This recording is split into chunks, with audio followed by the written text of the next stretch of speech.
Alors, qui ne s'est jamais dit qu'est-ce que je vais faire de ces petites choses-là?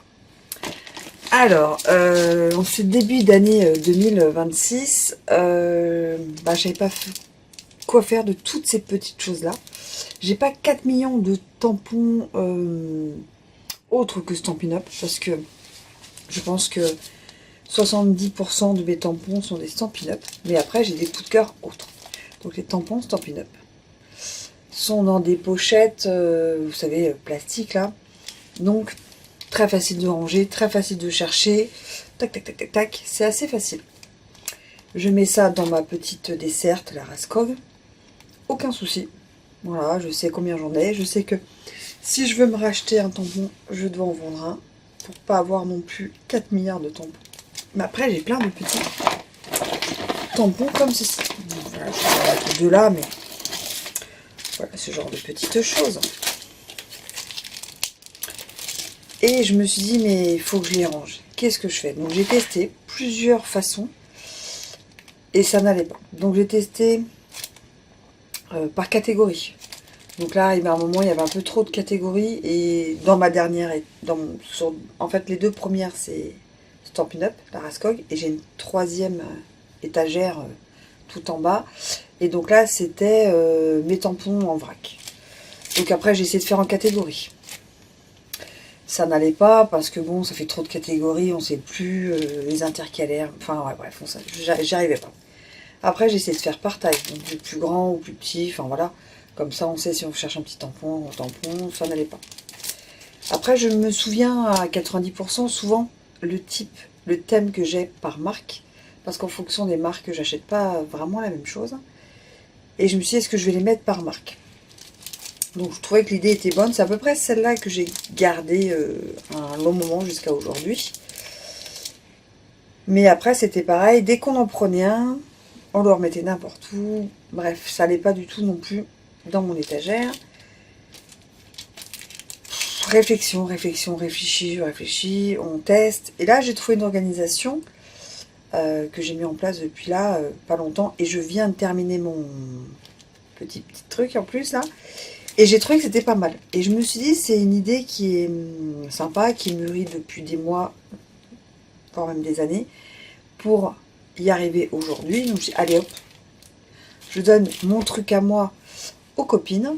Après, elles en font ce qu'elles veulent, hein, c'est un rangement de tampons. Elles l'améliorent à leur façon, parce que je pense que moi, ce que j'aime dans le scrapbooking, c'est créer, il n'y a aucun problème. Mais ce que j'adore, c'est ranger, trouver des idées de rangement, s'organiser. C'est juste que moi, j'aime beaucoup dans le quotidien et j'aime beaucoup dans le loisir créatif.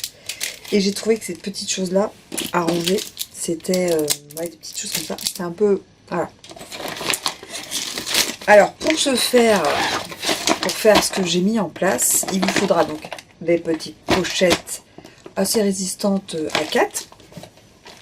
Une petite étiqueteuse, donc ça m'a permis, hop, à l'endroit, c'est peut-être mieux pour vous, de tester la petite étiqueteuse de chez Action. Alors j'en ai une qui n'est pas Action, mais je voulais tester celle-là, elle est vraiment très sympa. Ça fait des petites étiquettes et tout. Elle est vraiment pas chère, parce que moi je l'ai eu à la semaine Action, donc je sais plus, c'était 9,95 € ou quelque chose comme ça. Enfin, c'est la semaine Action, car elle ressemble à ça. Donc elle est sans fil, elle se recharge sur port USB, les étiquettes de 3, de 5 cm, des étiquettes colorées, enfin... Franchement, pour le prix, elle fait largement son job. Il vous faudra des feuilles blanches, des intercalaires, un classeur. Et puis moi, je vais vous prendre tout de suite sur le tapis pour vous montrer et vous expliquer ce que j'ai mis en place dans ma troisième étagère de ma desserte. Alors, voilà la petite chose que j'ai mis en place. Donc en fait, c'est ça. Dans cette petite pochette-là. Donc j'en ai plein. 1, 2, 3, 4, 5, 6, 7. J'ai 7 pochettes comme ça. J'ai mis mes petits autocollants pour dire quelle marque c'était. Donc j'ai fait vraiment par marque. Là, c'est ce qui me correspondait le mieux et c'est là où je m'en sortais le mieux. Donc j'ai mis par marque. Donc il y a des marques où elles sont solo parce que j'ai beaucoup plus de tampons que d'autres. Sagapo Scrap et Cat en Scrap. Bon bah voilà, je sais, il y a une pochette uniquement pour les tampons. Donc voilà, c'est des petites couleurs sympas. Elles sont rangées dans ma rascode les unes à côté des autres, voilà, dans cette position-là. Et elles tiennent tous. Et ça, je l'ai à côté de moi. Alors, vous avez déjà vu des vidéos sur ma chaîne de nuancier pour mes encres, pour mes stickless, pour tout type d'encre, les oxydes, les inks, les crafteliers, enfin voilà. Pour les sauts de cire, pour les crayons aquarelles, voilà. J'aime beaucoup ça. Et c'est une organisation que j'aime bien, parce que c'est des choses que je regarde, je réfléchis, bon voilà. Et je me suis dit, bah, pourquoi pas faire pareil avec les tampons en fait. Alors c'est pas un nuancier parce qu'il y a des couleurs, mais il y a tous mes tampons qui sont dedans, et je trouve... et là je sais que par exemple je cherche un tampon, je sais à peu près quelle marque, enfin... Je me dis, je crois que c'est chez Sagapo, paf, je rate Sagapo, je rate si je l'ai pas, c'est 4 en scrap. Et je me dis, bah, ça peut être pas mal déjà pour savoir, ce qu'on a. Pour quand on cherche un projet ou une idée, on peut regarder, en fait, on feuillette ces tampons. Comme ça peut nous donner, développer notre créativité ou donner des idées à l'instant T sur un projet. Et voilà, donc j'ai voulu vraiment faire ça pour ça. Donc c'est pas un nuancier parce qu'il n'y a pas de couleur, mais c'est un répertoire de mes tampons. Donc j'en ai parlé aux filles en début d'année et j'ai dit, mon Dieu, je vais mettre 10 ans à le faire, le temps de tout tamponner, avec ma memento, les feuilles, ça va être compliqué. Et je l'ai fait sur la première marque, et je me suis dit, mon Dieu, j'ai passé une soirée sur une marque. Alors il y a des marques que j'ai un tampon ou deux tampons, hein, mais déjà c'est là où j'ai vu que j'avais énormément de marques, quand même en tampon. J'ai qu'une étagère, mais ça fait quand même beaucoup de marques. Et c'est là où je vois que j'aime vraiment beaucoup de choses. Et en fait, moi, je me suis dit, non, on va pas faire comme ça. On va photocopier les couvertures des tampons. Voilà, on va photocopier les tampons sur du papier recyclé. Comme ça, voilà, c'est pas non plus trop de gâchis de papier. Et puis, on va se faire un petit référencement, voilà, dans son petit classeur. Donc là, ça, je l'ai à côté de moi. Donc, j'ai marqué mes petits tampons. Oui, en classeur, j'ai que ça. Après, c'est des pochettes ou des lutins pour mes autres organisations. Elles sont toutes dans des pochettes comme ça. Donc, 1, 2, 3, 4, 5, ou max en fonction du nombre de tampons et de l'univers. Parce que je sais qu'il y en a, j'aurais que 1 ou 2 tampons, c'est pas trop mon univers. Voilà. Quand on ouvre, en fait, c'est comme ça. Voilà. J'ai référencé toutes les marques en mettant un petit numéro à côté. Donc là, c'est là où vous voyez que j'ai 17 marques de tampons sur une étagère quand même. Chouchou, pas chouchou, de toute façon, si je les ai, c'est que je les adore. Et en même temps, j'ai fait un tri, je garde pas. 90% j'ai gardé, parce que c'est des tampons où j'achète, où je sais que je vais avoir une utilité. Soit c'est des choses incontournables, vous savez, les anniversaires, Noël, un peu classiques. Soit c'est des choses qui sont vraiment dans les thèmes ou dans mon style, en fait. Voilà, donc Sagapo Scrap, Show & Flower, Marianne Jeffrey, Comptoir du Scrap, Happy Little Fox, L'Oreille Design, tout en scrapant, Qui Scrap, Univers de Scrap, DIYNC, Les Ateliers de Karine, Simple et Graphique, Scrap Lady, Graffiti Girl, 4 en scrap, Denim Tampon et mes petits ciseaux. Donc j'ai été jusqu'à 22 parce que je me dis qu'il y a peut-être des tampons, voilà. Il me reste 5 marques, si je veux découvrir 5 marques. Donc ils ont tous un petit numéro. Ces petits numéros sont référencés là. Par exemple, je me dis, je veux un tampon Graffiti Girl. Eh ben, je veux au 14. Allez hop, on va au 14. On va se mettre devant. Au pif. Graffiti Girl. Donc là, il y a le 14. Il y a de nouveau le nom qui est fait à l'étiqueteuse. Voilà, comme ça, je sais. Je suis sûre que le 14, c'est ça. Et après, donc, voilà. J'ai photocopié sur du papier recyclé les pochettes de mes tampons. Donc là, je sais ce que j'ai, ce que j'ai pas. Je pourrais décorer là où c'est blanc, ou voilà. Et ben là, c'est tous mes tampons Graffiti Girl. Je ne savais pas que j'en avais autant, je vous avouerai. Après, il n'existe plus, je crois, Graffiti Girl. Là, par exemple, le 15, c'est 4 en scrap. Donc là, j'en ai quelques-uns. Voilà, aussi. Le 16, tac, tac, tac, tac. Denim tampon, je n'en avais pas beaucoup. Voilà, c'est fait. J'en ai 4 petits. Et mes petits ciseaux, voilà. Par exemple. Mais voilà, c'est mon organisation. Et je trouve que depuis que j'ai ça, donc ça fait qu'une semaine où là c'était des tampons, vous voyez. Au début j'ai tamponné, mais c'était, j'ai vite arrêté, je crois. Ouais. Et là vraiment, voilà, j'ai commencé à Happy Little Fox, voilà. Et j'ai vraiment Lorelai Design. Là c'est facile, j'ai que cela, mais c'est trop, enfin c'est plus facile pour moi. En fait, je sais souvent Sagapo, je sais le style que je prends.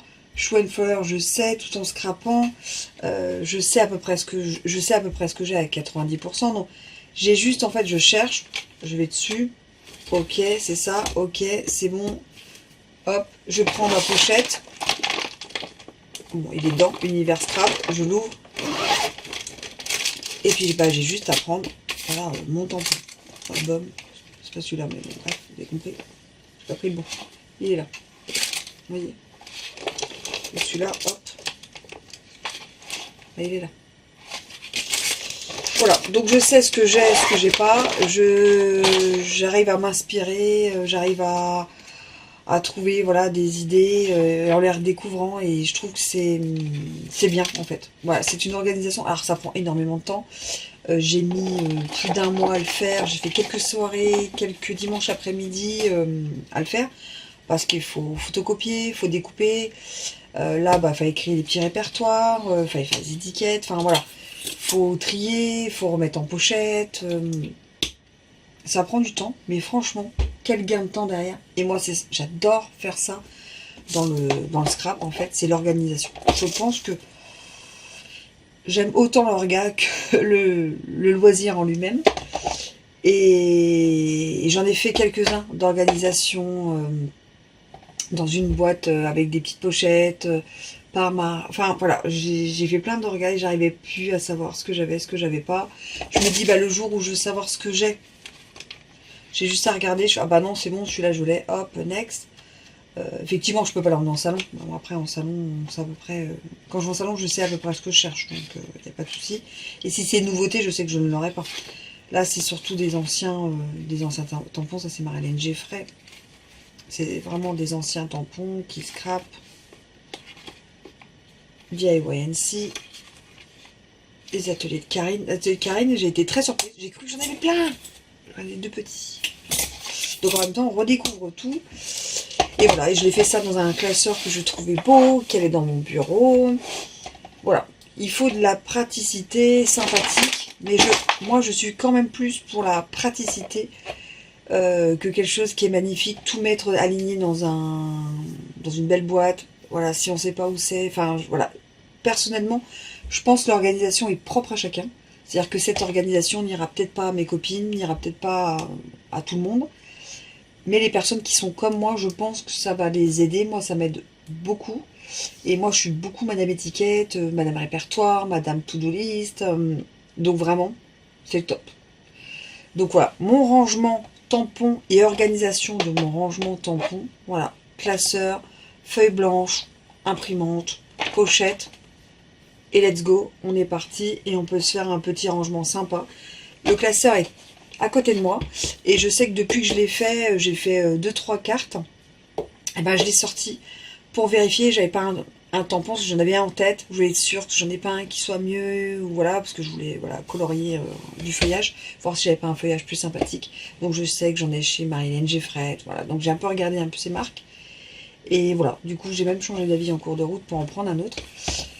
Donc moi je trouve ça voilà, hyper important, le rangement. Et voilà mon rangement tampon et mon organisation de rangement tampon.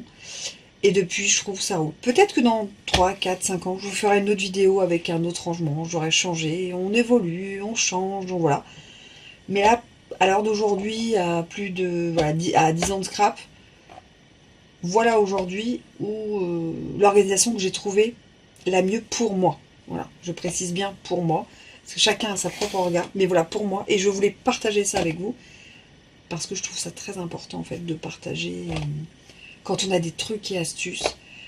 Moi je trouve ça super important de le faire, parce que même si vous trouverez mon rangement ne vous convient pas à 100%, peut-être il y a un petit truc qui va vous plaire et que vous allez le mettre à votre sauce et que vous allez trouver un rangement qui vous convienne, et ça vraiment c'est le top. Moi, je serais trop contente que vous puissiez trouver votre propre rangement en fonction d'un petit truc que je vous ai dit ou que j'ai, moi, dans mon style ou dans mon rangement. Ça me ferait très plaisir. Donc voilà pour mon rangement tampon et organisation de rangement tampon. Dites-moi en commentaire, vous, comment vous rangez et comment vous faites. Voilà, moi, il faut savoir. Donc j'ai une desserte dédiée au tampon. Donc j'ai 2 étagères Stampin' Up, une étagère hors Stampin' Up. S'il n'y a plus de place, il n'y a pas d'achat de tampons. J'en vends un pour en racheter un. Ça, c'est maintenant, c'est comme ça. Sinon, c'est acheter pour acheter. Il y en a trop. On ne peut pas se servir de tout. La pièce n'est pas extensible. Donc, depuis que je fais comme ça, eh ben, ça fonctionne. Après, j'ai encore pas mal de tampons à vendre parce que on a fait un vide atelier avec l'assaut là. Mais parce que Vinted, j'avoue, il faudrait que je m'y remette, mais c'est long. Mais voilà, la vente, l'achat, voilà. C'est comme ça. Et ici, bon, alors là, j'ai encore un peu de place. J'avoue que le hors Stampin' Up, j'ai encore un peu de place. Stampin' Up, je pense que j'ai qu'une place. Mais hors Stampin' Up, j'ai un petit peu de place. Je pourrais rajouter une petite pochette avec deux petites marques différentes sans problème. Donc voilà, dites-moi en commentaire, vous, vos rangements, ou si vous êtes notre rangement et on fait en freestyle, ou si vous avez à un moment, j'avais ça, j'avais une caisse, vous savez, dans les Calax, où tous mes tampons étaient comme ça en vrac. Ça a été comme ça quelques temps, j'avoue, où on fouillait dedans, voilà. Ça m'avait convenu un petit moment, je vous avouerai que je ne l'ai pas fait tout de suite, les autres petits types de rangement, après la desserte est arrivée. Voilà, donc donnez-moi vos trucs et astuces à vous, de ce type de rangement ou autre, parce que moi, tout ce que j'ai, je vous le mets, moi, en vidéo, mais dites-moi vous en commentaire, ou les liens de vos vidéos pour que j'aille les voir. Allez, moi je vous dis à très vite en vidéo, arrête de blablater pays, et à plus, tchuss.